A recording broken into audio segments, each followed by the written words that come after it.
Hello and welcome to the Flix Forum podcast, where usually every episode we go back and we look at a Netflix original film in the order of release. However, today we are doing a special bonus episode for a little bit of a breakdown and some coverage on the SAG Awards, the 31st Annual SAG Awards, 2025 Awards, which aired on Netflix worldwide on, I've got to get the dates right, on Sunday. It was the 23rd of February in America. In Australia, it was Monday the 24th of February. And unfortunately, yes, I had to go to work, so I couldn't watch the whole show live. And it's a little bit different. Last year, I remember I did a show like this where I covered the red carpet and then I broke down the show and spoke about it all. I'm not sure why I had the ability to watch that, because on the demand, they put the show back on demand so you can watch the award show. The red carpet part's missing, and I think there's some other bits missing too that they've cut out with the ad break. So there's no red carpet coverage from me today for this episode. I did get to see bits and pieces during my lunch break, but yeah, all those ad bits and extra bits I think have been cut from the version that you can now access on Netflix. So that's the version that I'm looking at. I think it's 2 hours and 17 minutes of pure awards pleasure. So let's get into the show. We're going to talk about the show, talk about who won, some of the highlights, some of the presenters, all those sorts of things. Hopefully you enjoy this. I did, obviously, if you're listening to this, you may have listened to the preview show where I sort of put out an episode a couple of weeks ago previewing who I thought might win some of the big categories that Netflix are involved in. I'll try and remember who I predicted and what I picked, but we'll start off with the show where they started with a shot of Television City where the show is being produced, and there's this little skit, I guess, with Deborah Vance, who's practicing with cue cards, making some jokes about Fran Drescher, and talking about as if she's going to host the awards. So she's making jokes about honouring the amazing actresses and Jamie Lee Curtis. That didn't really land. She's talking about wanting to make a joke about the Gay Men movie, and then the other people sitting in the room giving her feedback. And I figured out later who these people were, but they say the film Queer with Daniel Craig, and then they're like The Wizards, Wicked, no, and she's talking about Conclave, again, didn't land. Then this two other characters from this show, which I'll talk about in a minute, come out and talk about, sorry, we made a mistake, you're not hosting. There's a line, I think it was suck my butt, like not funny. They talk about how Deborah Vance's union fees haven't been paid, and they got an envelope, thought she was hosting, and they make a joke about how old she is and who's been in SAG longer than her. And she mentions, I had 8 costumes changes planned, really excited. And then they've said they've locked her in to host the SAG Awards, which is for male porn stars. Again, joke that didn't land. So then they go on to who's actually hosting, and it's Kristen Bell, which we all knew. And then she speaks about that, she'll do an intro if they give her a statue. Then this lady brings out the substance from the film, The Substance, walks off with it, and then we're back into the actual shrine in LA where the awards start with Mikey Madison from Anora talking about, so this is obviously the SAGs, they're about the actors and I am an actor, and they do this every year. Mikey Madison talks about her start and, beginning and being seen in Once Upon a Time in Hollywood, the Quentin Tarantino film. Then the camera goes around the room, around the tables, and it goes to Bowen Yang, who says, I'm also an actor, and he talks about being on that long-forgotten NBC show called Smash, that musical show. There's claps in the crowd, and then we see, this is quite funny, Jessica Williams talking about LA being the city of dreams, and Harrison Ford is sitting on the table behind her and throws her off a bit. Everyone's laughing in the room, tells him to turn away, says she's an actor, and then we go to Jodie Foster with her son before Kristen Bell comes out as the host. She sort of makes, I don't know, this is an interesting hosting gig for her. I feel like she didn't have to do an awful lot, which I guess for her is good. I'm not sure she's the best host. I'm not sure. I mean, the little moments in between, the little gags that she had probably didn't land as much as they could, but I've got to say the opening was probably the best part of it for me. It was quite cleverly done.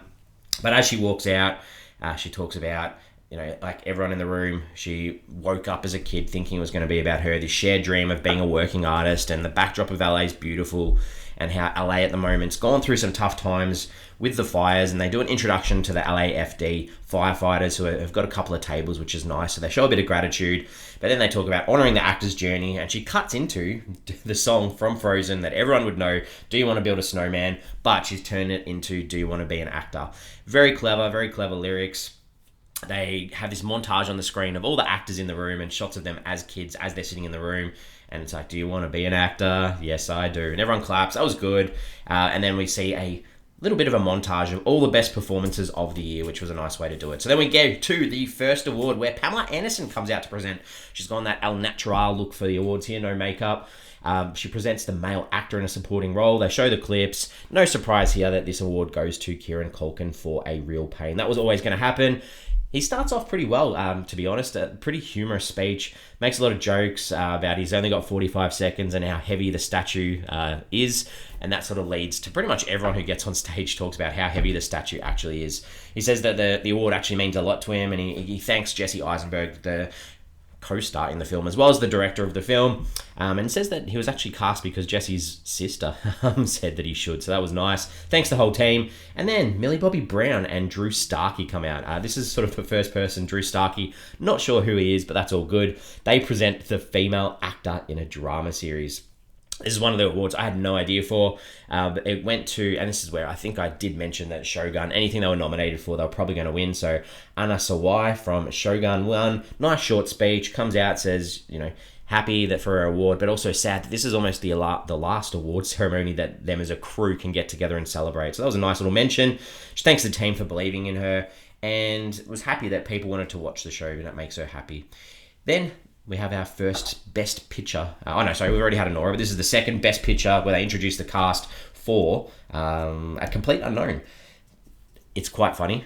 So Timothy Chalamet stuffs up a little bit at the start with what he's supposed to read, and he makes a joke about he should have rehearsed. That was quite humorous. Talk a lot about Bob Dylan and the director James Mangold, and they show a little bit of a clip as well. So that's two of the big films that are up for awards have had their little montage shown. Then we cut to Kristen Bell, who's in the crowd with Ted Danson. Everyone knows that they've been in that show together on Netflix, or was it Not a Quiet Place? I can't think of what the show's called. Anyway, and there's the other guy, the guy called William from the show. They have a bit of a joke about who's their favourite co-star, and then it's about Not a Challenge. So the music from Challenges, if you've seen that Challenges film with Zendaya, that plays, and the men go into Kiss. That was a little bit humorous, I guess. Before the next presenters come out, we've got Quentin Brunson and Andrew Scott. They're presenting the male actor in a drama series. They make jokes backwards and forwards about men. And then this award also goes to Shogun. It goes to Hiroyuki Sanada. Nice to see him up on stage. He speaks really well, thanks to the crew, talks about starting to study acting in Japan many years ago and how he moved to LA 20 years ago too. And he talks about learning lots from people in the room. Thanks everyone. Before we have the Anora cast on stage where they introduce the film for their montage and they talk Mikey up a lot. The next presenters on stage, Molly Shannon and Kumali Nanajani. They make jokes about Hooters and boobs and statues. I'm not sure if this is a relevant sort of joke because I've seen recently in the news that Hooters is going out of business. Is that true? So is that what this joke's about? I'm not sure, but they are presenting the female actor in a comedy series. And Jean Smart for Hacks wins this award. She's not actually there to collect it. So they say she's shooting on location. So they go to an ad break where we have a We Love LA clip or We Love Los Angeles clip. It's like the best shots of LA in TV and film. Really well done. Goes nicely. Some beautiful shots from cinema and television. Before Joey King from our favourite Netflix original movie, The Kissing Booth, comes out with Jack Quaid on stage. They talk about both being from LA, and they both talk about how most of the films they make are on location in places that aren't LA. They're there to award the male actor in a comedy series, and Martin Short gets this one for Only Murders in the Building, which is interesting. He's not there either, so Selena Gomez, who is also in that show, we cut to her and Zoe Saldana to introduce Emilia Perez as one of the best the best ensemble cast. They show the clip. Then we have Kerry Washington and Kerry Russell come out to present an award. They make jokes between each other about both being called Kerry before they announce the winner of the female actor in a television movie or limited series. And this is the one that I picked. This is Jessica Gunning from Baby Reindeer. She gets up, talks about having a vision board when she was younger, wanting to meet all the celebrities in the room. So that was a nice little win for her. And then we have an ad break. We come back from the ad break with a Scream Queen package. So all the famous horror film female stars talking about how they do their screams and how they're impactful in film. And you've got to have Jamie Lee Curtis in this. This is where she talks about her mum, Janet Leigh, in Psycho, the famous shower scene. And then she talks about her roles herself in Halloween. We have Jenna Ortega talking about the Scream films and that idea of committing to Scream and letting go. So that was a nice little package before Jamie Curtis Jamie Lee Curtis is on stage, where she talks a little bit more about horror and then presents the male actor in a TV, movie, or limited series. Colin Farrell gets this one for Penguin. I think I picked that one. It's quite a humorous thing where Jamie Lee gives the award. He comes on stage. She's like, this is the man who gave me COVID at the Golden Globes. And he says, guilty as charged. And he says, Brendan Gleeson gave it to me. That was quite funny. If we go back to the awards circuit a couple of years ago. Where do we? Then we cut in, obviously, we hear a bit of a speech from Colin Farrell where he talks about the support and supporting each other and sharing his award with everyone who helps. And then there's one of those little side cut jokes with Kristen Bell and Jason Segel at a bar. He makes a joke about discovering her. She says, you didn't discover me. He tells him to go back to his seat. He's got a bath towel around his waist. I'm not sure. It didn't really land for me. And this is where we get one of the highlights of the show, for me anyway, is we have the Life Achievement Award for Jane Fonda, which is presented by Julia Lee DeFries. Jane Fonda, I think I've told this on the show before, but there was one trip to America I went to where we lined up, myself and my wife, we lined up to see the Jimmy Kimmel Show live on Hollywood Boulevard, and Jane Fonda was one of the guests that evening. So I've got to see her speak live in the flesh, and she's such an engaging speaker, and I think it was great to see her on stage too. But before she comes on stage, Julia Lee-Dreyfus, she talks about Jane Fonda and her epic life and honouring that, and how it's far from over, and how she's been on the screen for 65 years, and she's daring, she's controversial, she's truthful, she's an icon, she's an activist about climate change for Indigenous people, and that she's now 87 years old. You wouldn't know that when she gets on stage, but there's mention of all the awards that she's been nominated for. She's got 2 Oscars. They talk about her specialty is love, and we get this good package of all her performances before everyone in the room stands. She speaks really well. She talks about this meaning the world to her, that she's not done yet. She loves acting, and she wants to make people laugh when it's tough. She goes on a bit of a discussion around unions and believing in unions and how they have actors' backs and they give them power. And she talks about performers not making tangible things, but making empathy. And that was a really nice little byline that she goes on.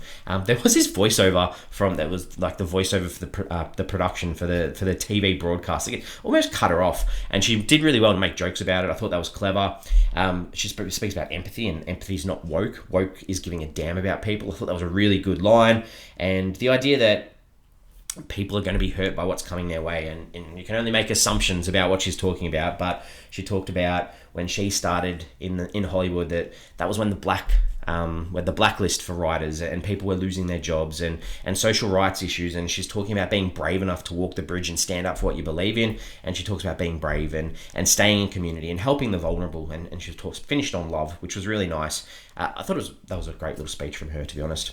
So then an ad break, and we get one of the intro little segments where we have what's her name? I can't remember her name. The actress from Law and Order Special Victims Unit. She's obviously been the lead of that show for over 20 years, but she does an intro about all the guest stars that have been on the Law and Order shows and says, these are their stories with the donk. And it was cool. It was all the people who got their start on Law and Order. So many people that are recognisable before Coleman Domingo and Keke Palmer come out to present the next award. And they tie into that little package where Keke Palmer talks about they should be doing a drinking game for anyone who's been on Law and Order. I thought that was quite funny too. So they are giving out the nominee or the winner for female actor in a supporting role in a film. And this one was an easy prediction. This was Zoe Saldana for Emilia Perez. I feel like the production did a really good job of, there's been a lot of controversy around that film, and the key people were Zoe Saldana and Selena Gomez, who were the ones that were there for the award show, and I think they did a really good job too. When she gets her award, Zoe Saldana speaks about getting her first SAG card in 1998, and she enjoys that she has a union that protects her. She's got a job that can help her family and support her family, and she obviously thanks a lot of people as well.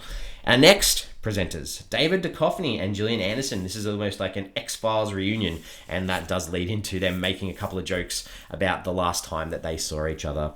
They are there to present the outstanding performance for an ensemble in a drama series, which goes to, surprise, surprise, Shogun. The whole cast gets on stage. It was really nice. This is obviously the second time that we had Hiroyuki Sanada on stage. He won for the male actor in a drama series, but he speaks on behalf of the cast and talks about how It's special to be in the room. That the show Shogun is 70% in Japanese, and it was obviously a big gamble for FX and Disney.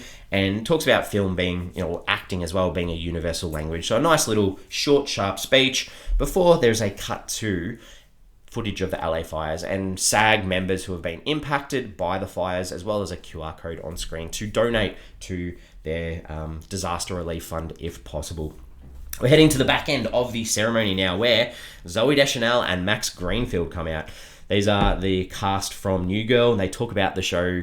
It wrapped 8 years ago, and they haven't really seen each other since then. I'm not sure if that's true. They make a few jokes about sharing love with the cast while you're actually in the job, and then a little bit of a joke about also talking about or sharing how much money each of you make. They are there to give the best ensemble in a comedy series.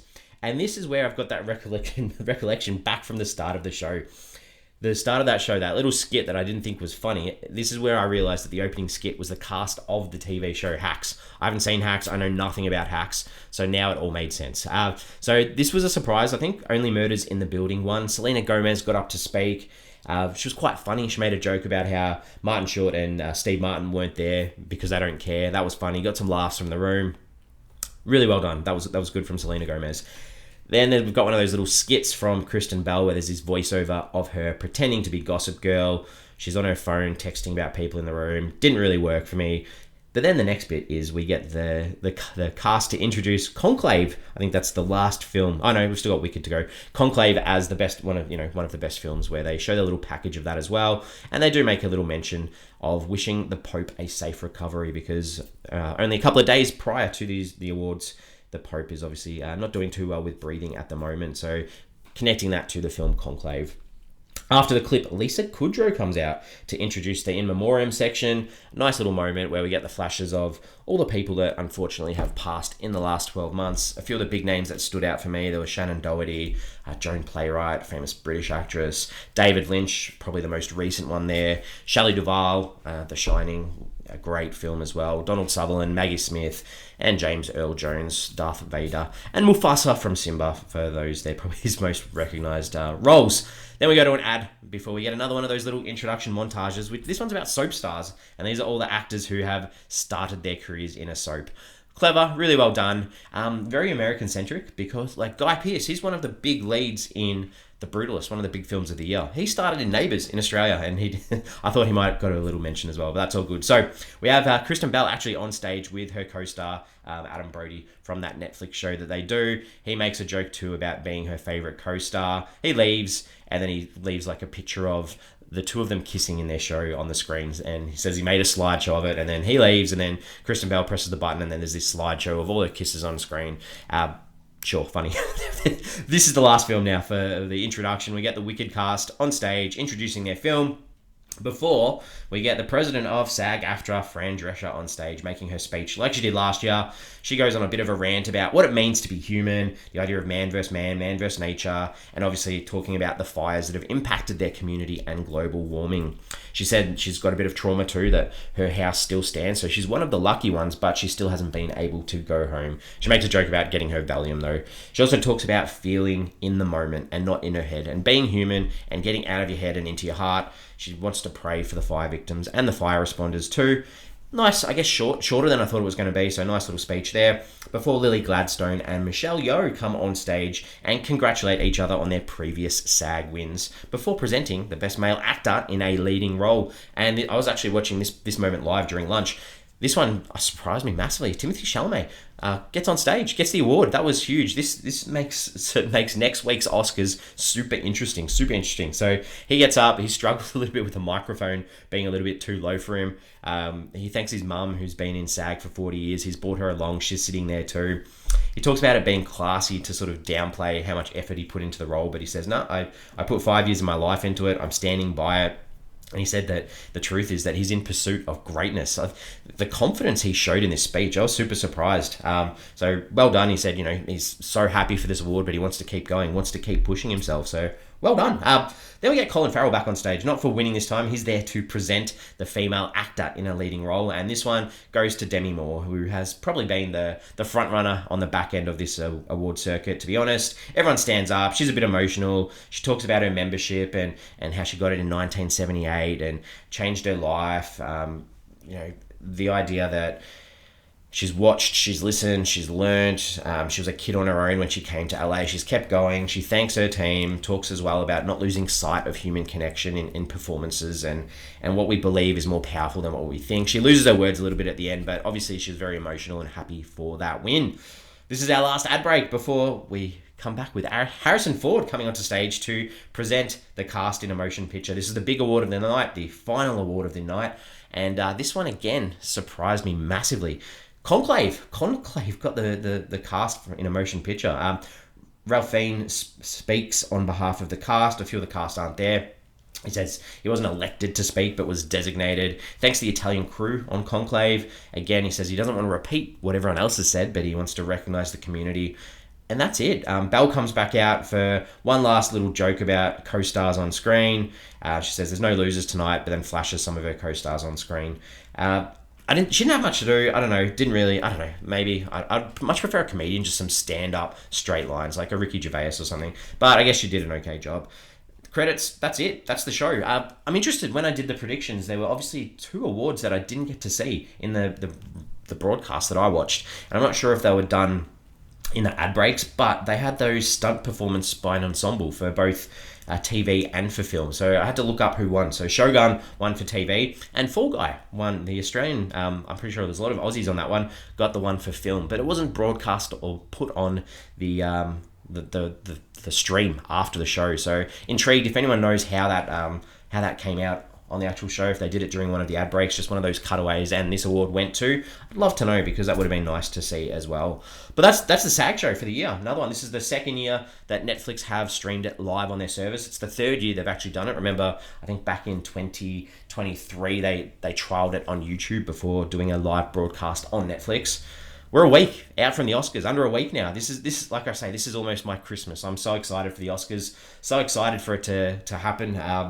I sort of feel less prepared this year than ever. I still haven't seen as many films as I would have liked to have seen. I've seen a good chunk, so I think I'm still going to try and pop out an episode this week just to put in my final thoughts about who I think are going to win at the Oscars next week. Other than that, I hope you've enjoyed this rant. I hope this little summary has given you a little bit of a recap of what happened at the SAGs. I'm sad this award season's nearly done, but it has been such an enjoyable one. There's been so much to see, so many different winners at times as well. Unpredictable. I still am tossing and turning about who I think I'm going to predict is going to win next week. But other than that, listen out for the back end of this week for an Oscars special on Flix Forum. As always, thanks for listening, and check out our catalogue, because we still have over 400 Netflix original films we've covered on this show, with our regular episodes still hitting every Monday.